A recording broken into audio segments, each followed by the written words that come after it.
Welcome to Truth Talk Live. All right, let's talk. The truth is, I can't hide it. I can't hold it no more. A daily program powered by the Truth Network, This is kind of a great thing, and I'll tell you why. where pop culture, current events, and theology all come together. Speak Your mind. And now, here's today's Truth Talk Live host. What is your amazing forgiveness story? Like, maybe you were forgiven, or maybe you forgave someone, or maybe you know a story of someone that was just like, man, I can't even imagine being in that position and then forgiving that person based on what took place. I know you got one. I would love to hear it. This is a live show, and you guys make the show. I absolutely love it when you call in 866-348-7884, 866-348-7884. You know, it's just, on Saturday I did Kingdom Pursuits, and I just had an amazing story. I've thought about it all weekend. It just blows my mind. I was interviewing Alex with Samaritan's Purse. They're doing Operation Christmas Child. And he grew up in Rwanda, and I don't know much about that country, actually, but he went on to explain that when he was 6 years old, there was a war in the country, and he, at the time, was being raised by his grandmother, he and two siblings, and his uncle.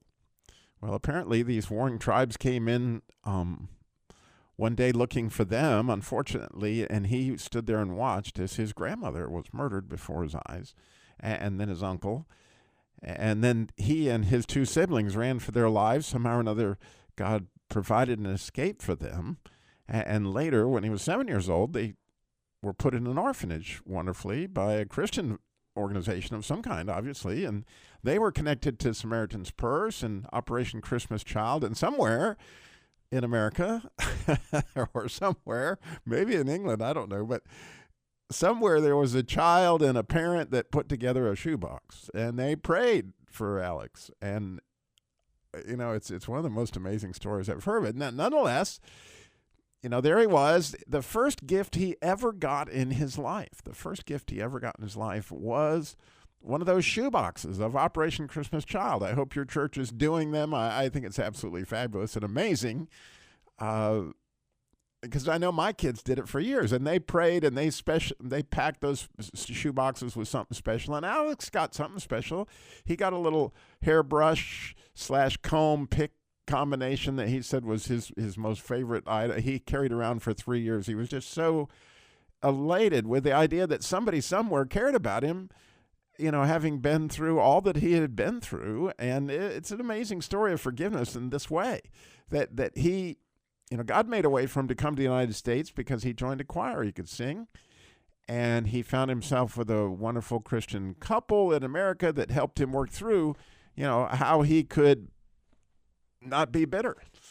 He accepted Christ when he was 7, but yet, to have your whole heart, the way that Jesus binds up our broken hearts and set us free is often in that we are held captive because we don't forgive somebody.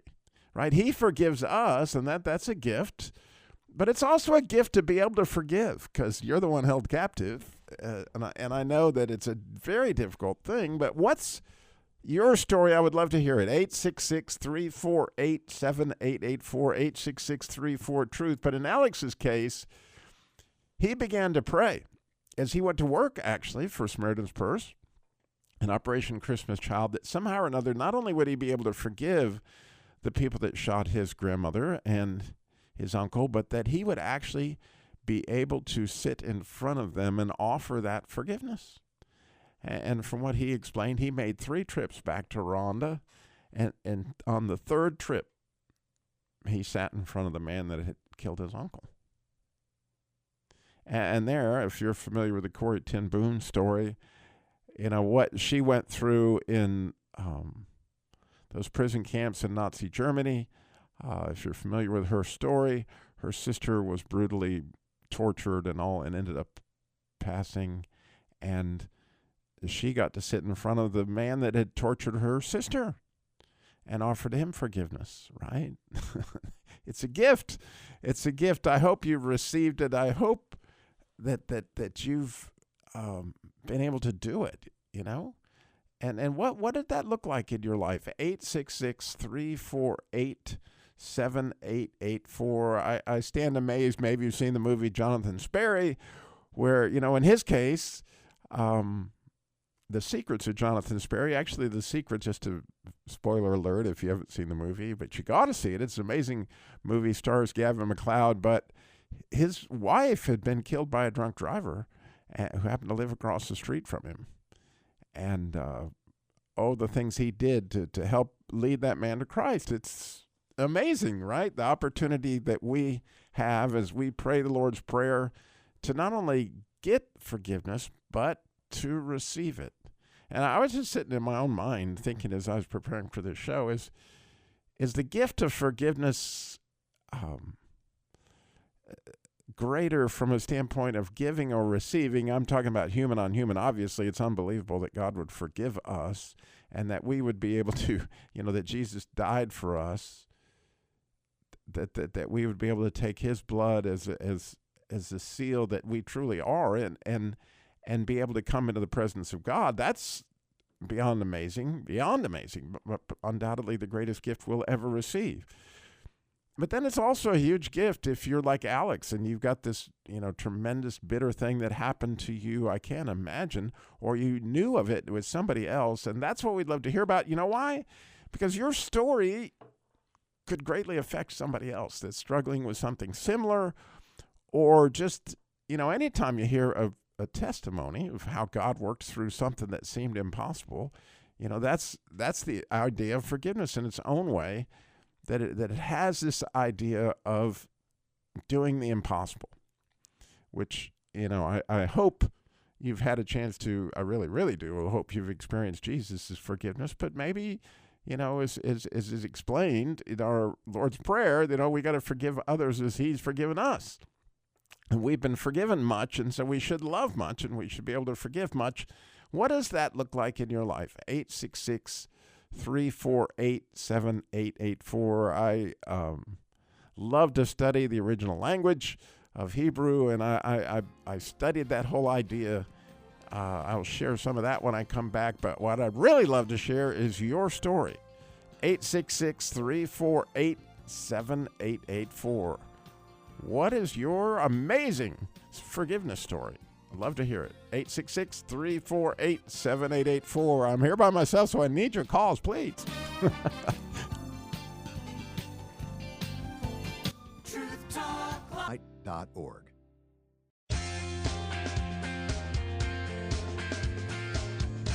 Welcome back to Truth Talk Live. Today's show, what's your amazing forgiveness story? The one that maybe you saw happen, or maybe you were involved in it on either end. Maybe you were the forgiver or the forgivee, as the case may be.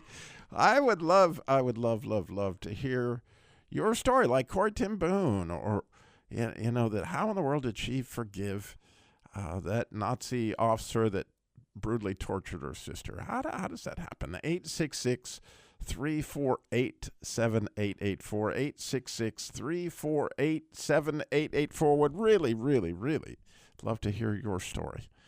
I know it would encourage lots of other folks. So, pray about it. If God wants you to, don't hesitate. 866-348-7884. And as I was saying right before the break, I studied that word a lot over the weekend. Preached a sermon on it, actually. And it's fascinating to me that the word in Hebrew is actually also translated to bear up or to lift up, right? And one of the first uses of it actually is in Genesis 7:17, and it says, the flood was 40 days upon the earth, and the waters increased and bear up the ark, and it was lifted above the earth. Wow, that sounds familiar, right? In a lot of different ways. Number one, the ark is certainly a picture of Jesus. It was obviously saving those that were inside of it, and they were clearly God's favorite, and as Noah's name itself is kind of gray spelled backwards. But, the ark in the tabernacle was, the place, the mercy seat where Jesus was, and all that is very much a picture of forgiveness in and of itself, right?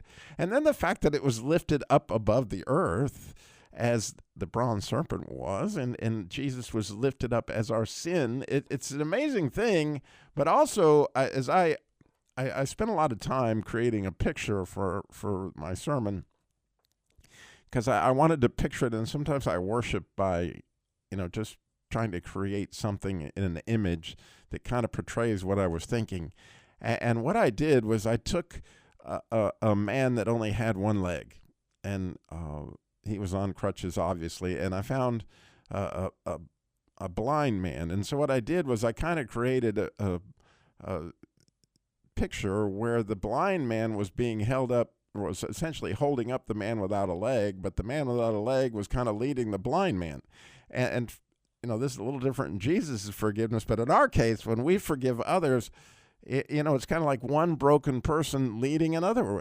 In other words, when we forgive somebody, we have so much to be forgiven for. And so we're kind of lifting up our brother, hopefully on the way to the celestial city, as we go that way, and, you go that way. And I love Matthew West's song where he says, the prisoner that it really sets free is you. And as I was studying Isaiah 61 and thinking about, Jesus is here, as it says, the Spirit of the Lord is upon me to, certainly preach the good news and all that. It says he's going to bind up the brokenhearted. And so that was really my question. How, God, do you bind up brokenhearted? Well, one of the ways that he does that is not only through his forgiveness for you, but when you set some of those prisoners free, the people that you're struggling to forgive. And that's why I say that some of these stories that you may be holding on to would really be valuable for people to hear. 866-348-7884. It's a live show. We need your calls, all right? I'm hoping one call will begin, another call will begin, another one. So be the first one to call in. 866-348-7884. It's been my experience that one of the most difficult people to forgive is the person that sins against me the most. Did you know that, Grayson? Who do you think sins against Robbie Dilmore the most? Are you thinking? I can see he's got his thinking cap on. Anyway, it's me. I shave the person that sins against me the most.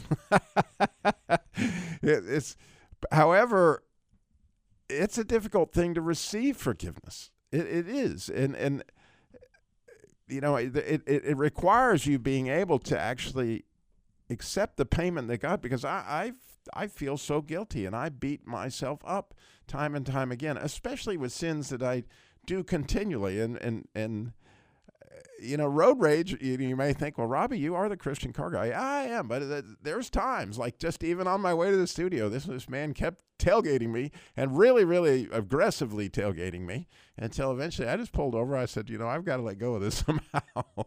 Because you think about all those things. Maybe I should stop short. Maybe I should do, all these things. And no doubt Satan is setting a trap for you. But then Jesus forgives you for that moment. And you got to be able to accept it and receive that idea of complete innocence. So one of the people that's really difficult to forgive in my book is yourself. And maybe you have a story along those lines. I think that it's so powerful. 866-348-7884. 866-348-7884. If you've ever seen the movie Good Will Hunting, one of the most remarked upon scenes and often, shown, is the scene where Robin Williams just grabs him because his father had brutally beat him. He beat him actually, with much worse than a belt, right? He told him to choose between, do you want, as I recall, it was a belt and a wrench, and there was something else. And he said, I chose the wrench because, just like, if you're going to do that, do that. And so if you can imagine being beat by a wrench. But then interestingly, what Robin Williams started to tell him that really messed with him, if you remember the scene, is he starts saying, it's not your fault. And he looks him in the eye and he goes, oh yeah, I know it's not my fault. He goes, no, it's not your fault. And then he begins to just say it over and over again. It's not your fault. It's not your fault. But eventually, if you've seen the scene, it's so powerful. He hugs him. And of course, the Matt Damon character just breaks into uncontrollable tears because the whole thing is so many people that are abused, they still think it was their fault.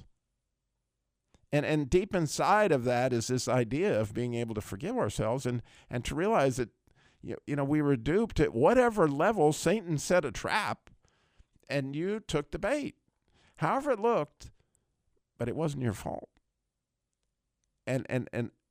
Or maybe it was your fault, but yet still Jesus is forgiving you, and then the idea of receiving that is huge. And again, it's a difficult thing, but very, very, very powerful, because again, you're setting yourself free from something and just giving it to God and allowing it to give you that freedom. Maybe you got a story like that. 866-348-7884, 866-348-7884. Another one, very, very similar, if you ever see the movie The Kid. Absolutely spectacular movie. Again, the character is a very hardened, Bruce Willis plays the part, and he comes off as a real jerk, for lack of a better word. Okay, he is a difficult person to deal with. But, as often the case, he's been hurt when he was a young kid. And so hurt people hurt people.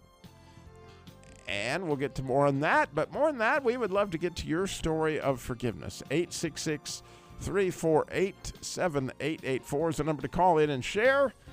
What is your amazing forgiveness story, right? When did it happen to you? Maybe you saw something with somebody else. We would love to hear it. 866-348-7884.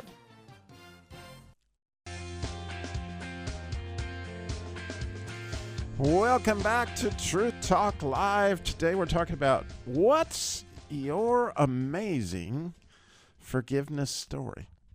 Maybe you received the gift of forgiveness, or maybe you handed it out. We would love your story. 866-348-7884. And as we were talking about before the break, one of the most difficult people to forgive is ourselves. And it traps us in very unique ways that you may not be aware of. I've been made more aware of it through the years. But again, in the movie The Kid, it shows a really cool scene, and it helps us to understand ourselves better. It's not just a cool scene, it's actually the theme of the movie, is that Bruce Willis meets his 8-year-old self, or his actually 7-year-old self, or I think he's his 7-year-old at the beginning of the show. And he has a problem with people crying. Time somebody cries in the movie, he looks at him and he says, "Do I need to call the ambulance?" So it's funny, but it's not funny, okay? Because he has a real problem with people crying, and it drives him crazy. It gives him a headache every single time. Well, again, through the miracles of Disney and movies, he goes back in time to see that his mother was dying of cancer. And he had gotten into a fight in school, and he had been brought home. In this particular scene, his father is losing it because his father's fixed to lose his wife. He's very sad. And, the boy's gotten in a fight, and he's in trouble. And so the father meets the boy in the driveway, and they're all three standing there looking. In other words, Bruce Willis is his older self is standing there looking at him, and the younger Bruce Willis is there. And the father is shaking the young boy and saying, "Stop crying. You need to grow up. You need to grow up. You're killing her. You're killing her." And so in that message that he delivered to that 8-year-old boy, you see he was delivering the message that it was his fault, that his mother was dying. And he was also delivering the message that you need to give up, you need to grow up and stop crying, right? And so, interestingly, the older Bruce Willis now gets to see what had happened when he was 8 that he'd completely forgot about. And of course, as the younger Bruce Willis comes back to meet with the older Bruce Willis, the older Bruce Willis is crying for the first time, and the younger Bruce Willis goes, "Do I need to call the ambulance?" It's hilarious. But then he says, "I thought you don't cry." And he said, "Not since my 8th birthday," right? The scene happened on his 8th birthday. And he also realized that he had this twitch that and then the young Bruce Willis looks up at him and goes, "Mom's dying." And he goes, "Yeah, I know." And he says, "How soon?" And he says, "Before your next birthday." And he says, "Is it my fault?" Right? And you see the situation is this young boy accepted some blame for his mother's passing of cancer, right? But it had gotten buried down into that whole situation with him, and in order to forgive himself, he needed to know he blamed himself, right? And it's really a complicated thing, this stuff, the wounds that Satan lets us into. But the thing of it is, if you're going to get your heart, in other words, you're getting back to Isaiah 61, we were talking about to bind up your broken heart, right? To set the captives free, we got to realize where it's broken. Right? And that's why it's so wonderful that Jesus has been with us ever since the beginning, right? And he knows every part of your life. And so maybe you got something in your life like that where you just go crazy whenever somebody does something that just seems inappropriate. And you just never understand why you can't get over something like that. Well, the neat thing is Jesus, again, he knows what it is that's got you held captive.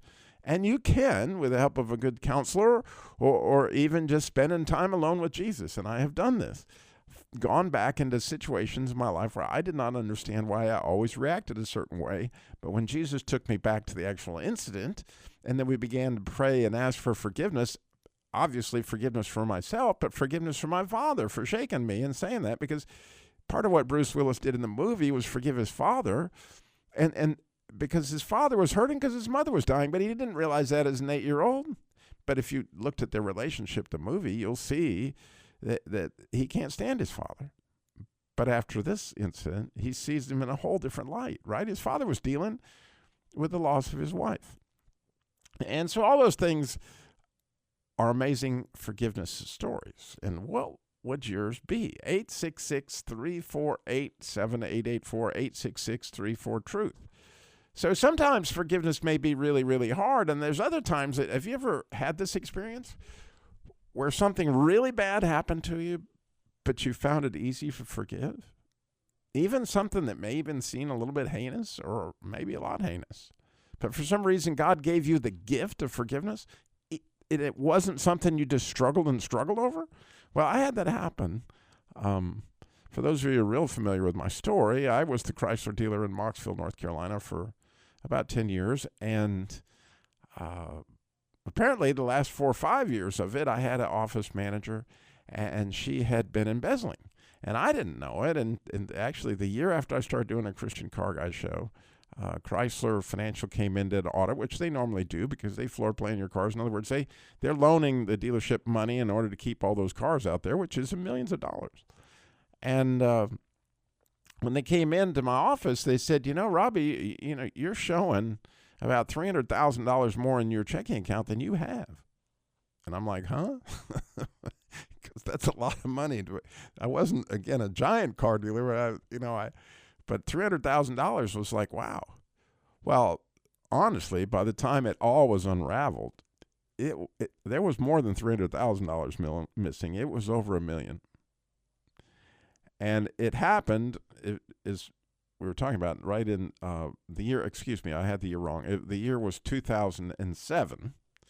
And in 2008 was when all the car companies were going bankrupt. In other words, all those the effects of what would happen to Chrysler and General Motors were well in the advanced stages by the time all this was happening. And so there was no way to bail out. Chrysler was not in a position to help me. They were fixing to go bankrupt themselves. And it led to, unfortunately, the loss of what some people could say my life savings. Fortunately, my treasure was in heaven, okay? But I did lose, literally, everything. I lost my house. I lost all my cars. It was a horrific thing, but even worse, 20 employees lost their jobs. And, there were other creditors that were left out in difficult situations. God did give us the grace to have the way to make sure that all the customers, nobody was left without their title or the car not paid off or anything like that. But nonetheless, it was very, very, very, very difficult. And you can imagine that I would suppose a lot of people would find it hard to forgive that office manager, who, by the way, was very unrepentant when we talked to her. I mean, to say that, she just went and isolated and nobody could get a hold of her or anything. And then eventually she came to justice. And she was arrested, and mostly on tax charges because some of the stuff that she had done with the payroll taxes. And the day came where the State Department of Revenue called me and they said, Robbie, the judge is asking if you would testify in this case because they said, this looks like it's a victimless crime, but certainly you lost, all your employees lost, and there's nobody better to tell that story than you. And that's true. And I said, sure. So I drove to Raleigh for this case. And the night before, I was praying like, God, what? And God gave me a premonition, actually, that the judge was going to ask me what to sentence her, right? He was going to actually ask me, Robbie, okay, this happened. What should I give? How much time should I give her, or whatever her sentence would be? And I had prepared a great answer, and just like God had let me know the night before, I got done testifying. Unfortunately, she looked at me with a look that was horrible. I don't know how to put it other than that. Just very disturbed. But I did nothing but tell the truth on what happened, and she knew what happened, and she'd pled guilty. But still, the look she was giving me was not a love look, okay? I'm just saying. And then, the judge, just like it said, just like God had let me know, the judge looked at me and he said, so, Robbie, nobody knows more about this situation than you. How much time should I give her?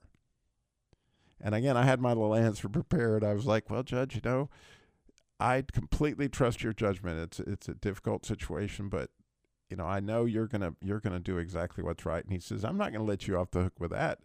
He said, I want to know, how much time do you think she should serve? And you know how it says in the scripture that God will give you the words at the moment. Now he'd actually given me some words prior to the moment, but those weren't the words. He gave me the words in the moment, and this came out, and it was so true. I said, Your Honor, honestly, I don't see how it serves the state of North Carolina to have, at the time, I think she was maybe 68-year-old grandmother, spend a lot of time in prison.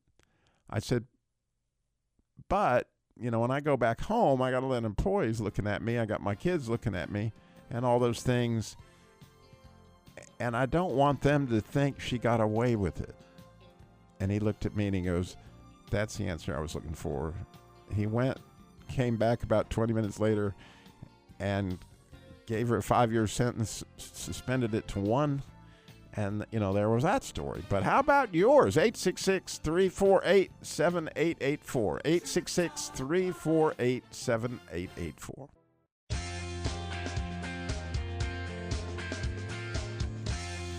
Welcome back to Truth Talk Live. We would love today to hear your amazing, I really, really would, your amazing forgiveness story. Maybe it's the story of just your salvation. That's amazing all in itself, because obviously you were forgiven in the process. Or maybe there was something that you were held captive by for many years, or you found difficult. Or maybe it's a story that I was just describing about Frankie, about my office manager that at the dealership. If you just heard that story, that was not something I really struggled with. For whatever reason, God gave me that gift of forgiving her. And it's interesting to me that forgiveness, it seems like the more you practice it, the easier it becomes. I don't know how that works exactly, but I do know that sometimes it's a gift. And I would love to hear your story. I really, really would. And I know that there's listeners out there that would be encouraged by it. 866-348-7884. I know you got forgiven of something, or maybe you gave it forgiveness. I think they're both a gift. There's no doubt to me it was a gift that I was able to forgive my office manager the way I did. I know there were lots of people that I still know haven't forgiven her, and it's a shame. It's sad. Because, again, the prisoner that is held right there is not the office manager. It's them. Give it to God, and we can bear up each other, and it's a wonderful thing. You hold them up. It's like, of course we want them to spend eternity in heaven, just like we did. And the reason I think that it's such a gift is one of the most amazing stories I ever heard. Again, I sometimes just have to pinch myself. I get to have so many amazing phone calls that I get to take, one of which I hope is you right now dialing 866-348-7884. But nonetheless, I had this lady call in to the Christian Car Guy show one time. It wasn't long ago, maybe a year or so ago. And she was showing an apartment complex to a man, and he just pulls out a gun and brutally, rapes her. Essentially, that's what happened. And she went into some details about what that experience was like, and the way she described was that she was forgiving him. She was and talk about a gift. She was forgiving him while he was and she talked about what a difference in his countenance happened from the point that when she first started meeting him and talking to him, he seemed like a pretty normal person. But then all of a sudden, when he pulled that gun out and all that began to happen, she said he turned into like an animal. And while she's in the middle of this attack, if you can imagine it, God tells her to look up in the man's face and tell him, you forgive him. Like, can you imagine? I've thought about this many times. Like, man, I mean, there's just there's certain things in life I really struggle with. Like, man, that would be unbelievable. But God gave her that gift. I mean, that you can't tell me that's not supernatural. That she's able to say that, and she says that his countenance changed. Is he standing there attacking her? Or I guess he wasn't standing, but whatever was happening, he was attacking her, and then all of a sudden his countenance changes again, back to this kind of person, and he begins to weep and cry uncontrollably. All this, he takes her out, and what a lot of people would think, based on the story, he was going to kill her, and God gives her some other words. And the interesting thing is, you could tell there was not one bitter bone in her body. She had been praying for the man for years. Amazing, amazing story of how do you do that? How do you forgive in the middle of something like that? If that story makes something up in your spirit, call us. We have plenty of time. 866-348-7884. 866-34-TRUTH. Another one that happened, that I saw with my own eyes, and just blew me away, and I'll never, ever forget it as long as I live. It just got down in my soul. I hope it'll get down in yours, because it's such a picture of the whole idea. Is hurt people hurt people. They just do. And it's sad, but that's why we got to lift them up, because we've been hurt too. And so, forgiveness is really that act of lifting them up, and as Jesus did, forgive them, for they know not what they do. So I taught special needs at Calvary Baptist Church for years and years, and loved it. And I had one of my favorite guys. His name is Ryan. He's one of my favorite to this day, and just always the most loving. Would hug you. Oh my goodness. And, my relationship with him had always been amazing. Now, he was not verbally, didn't speak. Well, he spoke, but they would be things like, and other things where you could somewhat communicate with him. But as far as just having a conversation, you'd never have a conversation with Ryan. But again, one of the most loving people I've ever met in my life. But occasionally he would get into shenanigans like all of us. And so this particular day, for whatever reason, he had taken his mom's keys and he threw them into one of the closets there at Calvary Church. We had closets where we stored stuff, and he threw them into a closet that we didn't have a key to, and he locked it.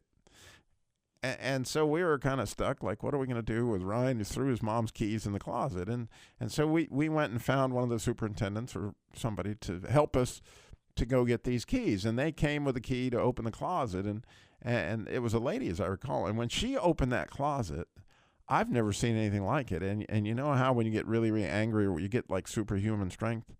Well, Ryan went into a rage I had no idea he was capable of. It's unbelievable. And he looked like he was going to kill somebody. And he slammed that door of that closet so hard that the entire building just shook. It was just like, I mean, that's how hard it shook. And then he turned, and it was obvious that he was headed for his mother, and it looked like he wanted to kill her. And to me, it was my interpretation of the scene, of the situation. Those who don't know me, I'm 6'5", and at the time, I think I weighed about 265 pounds, so I'm no small guy, right? And Ryan is much, much, much smaller than me. But nonetheless, when he headed for his mother, I stood in front of him. I'm like, Ryan. And he just threw me down like I was a ragamuffin. Like I said, superhuman strength. I don't know how he did it, but all I know is that he literally threw me to the ground. And then he turned and looked at his mother again.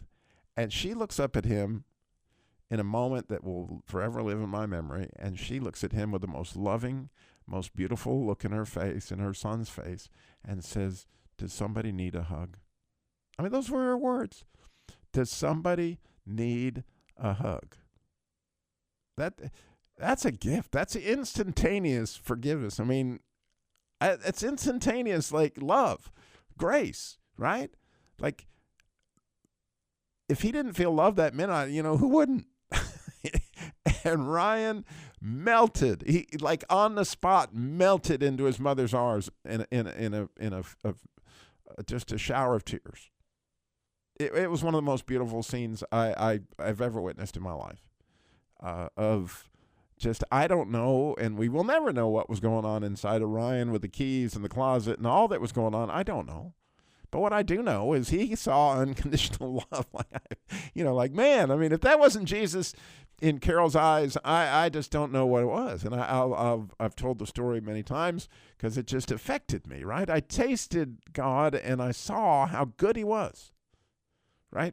Because when you see that in another person, you're tasting God. That's supernatural, right? Where does that come from? Where does that come from? You got a story. I would love to hear it. We've still got 2 or 3 more minutes. I did not expect to do this show as a monologue, but it's okay. I've loved doing it, loved sharing the stories. 866, however, we would love to get yours in. 866-348-7884. What did you witness? When did you witness it, right?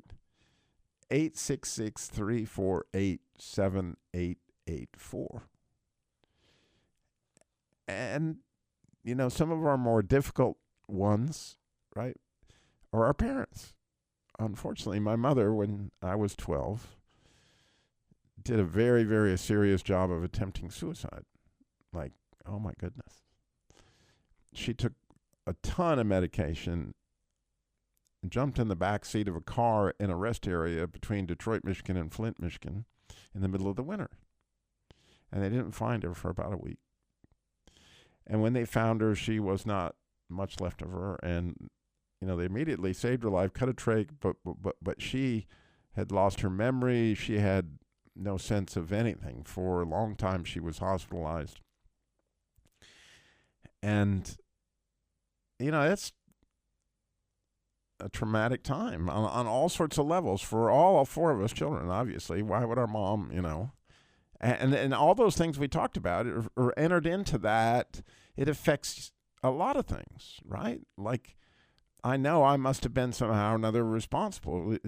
That's what a 12-year-old's, right? He's got to get rid of that. It's not my fault. But at the same point in time, Mom, how could you do this, And so you got to forgive yourself. You got to forgive your mom. And suicide attempts or suicides, period, come with loads and loads and loads of forgiveness issues and bondage and all those kind of things. I know it's really, really hard. And I know so many people who struggle right within there because, right, you got to forgive yourself.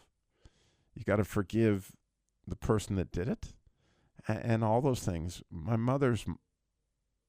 grandmother came and raised us for a couple years there, maybe a year and a half. I forget how long it was exactly. But they somehow or another miraculously worked with my mother to where she regained her memory of us and all that stuff, and they miraculously were able to restore her mental health. And she would tell you that a big issue within the side of her being able to restore her mental health was being able to forgive herself for not mourning her grandmother's death. And so my mother went on to live a beautiful life into her 80s. Oh, man. If you ever heard the Christian Car Guy show back in the day, you heard her voice. She was an amazing person because she learned how to forgive herself. And, of course, we kids got to forgive her. And so set yourself free or help somebody free, obviously, just by accepting Jesus. I'm so grateful for you listening today. And we'll be back tomorrow with more.